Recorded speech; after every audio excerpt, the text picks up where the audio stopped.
happy Valentine's, happy Galentine. So, on this night, 1 year ago, I did go to a screening of a terrible movie with Cecily. And then I went home to FaceTime my boyfriend and broke up with him. Change is the season. My mom is here tonight.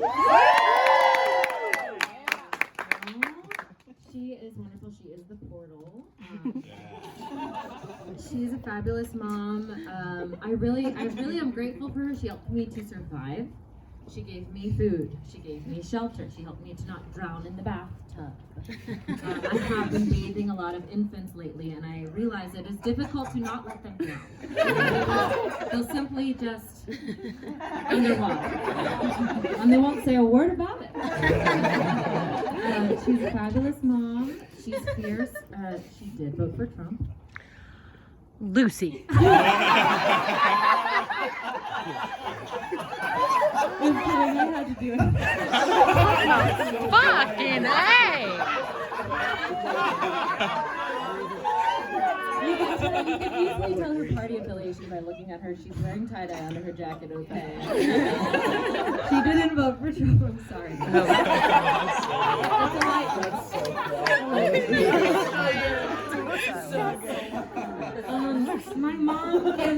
My mom gave a lot of great advice growing up. She's one of those moms who was always right. The one thing I disagree with is that she says if you trim your hair every 6 weeks, it'll grow faster. Like, what is this logic? I'm actually curious because your hair grows from the top. Your hair goes from the root. And all moms say, if you just trim it, it'll grow faster. But it's not like the bottom can tell the top, like, hey guys, we just got to trim it. Go a little faster. That's not what happens. Is anyone else like, yeah, when you trim it, it'll grow faster? No. I know, you just told me this. Yes, your mom told you that and she was lying to you.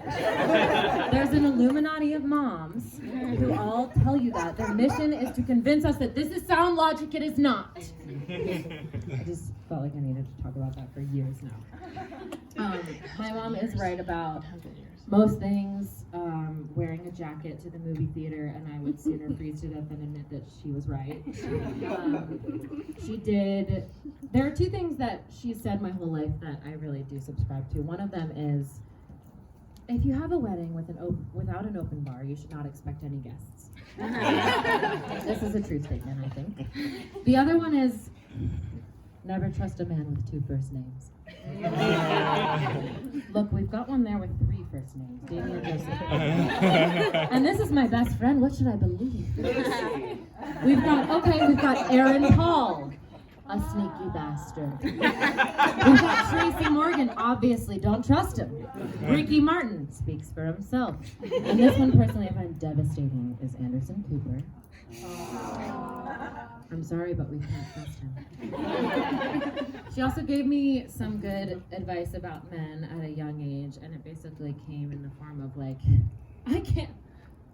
if you would just believe, this moron I saw, and your father, and it's because their brains are the size of walnuts. And this cohesive sentence I understood to mean, don't talk to him. Okay. And look, it was an acceptable time for her to say this. It was in the 2000s when before men have rights like they do now. Okay. And I took it to heart, and as a child, I never spoke or got near or even flirted with a man because I understood that if you talk to a man, he will make you touch his penis. Fast forward 10 years later, and it turns out I was right. But I'm just braver now. I know what I'm getting myself into. Do I have any babysitters in the house? Yeah. Jesus Christ, God bless us all. Look, I think I'm just going to speak to this. There's a big part of us, the whole part, that believes we're the shining stars in these children's lives. Look, a young woman enters the home once or twice a week, tall, toned, tanned. She lets them eat their mom's good granola that she hides in the back of the cabinet and doesn't correct them when they call it seeds. She sings to them a gorgeous Moana medley. She wipes the poop out of their thigh creases. She tells them they're doing great. She says, your crayon drawings are brilliant. Draw me next. I was watching these two young boys last week, and I was putting them to bed, and I said, would you like me to sing you a lullaby? And they said, no, and I said, okay, fine, if you insist. And I began to sing them a song I was sure would entrance them to the point that calmed their nervous systems in a way that allowed for a smoother transition into unconsciousness. But instead they said, stop singing, please leave the room! Which I did out of respect because I understood that it's a vulnerable emotion to be so stunned by the brilliance of a woman's singing voice. And I said, good night. I love you.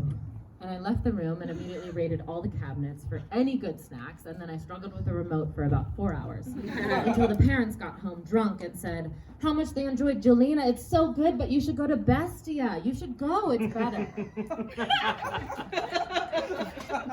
If you are a parent who is reluctantly paying your babysitter $20 an hour, reluctantly, to watch your serial killer child and your untrained puppy who shits on the kitchen floor every 30 minutes, who you will forget to Venmo for 3 whole days, to go to Bestia and spend her money on a plate of fucking bone marrow.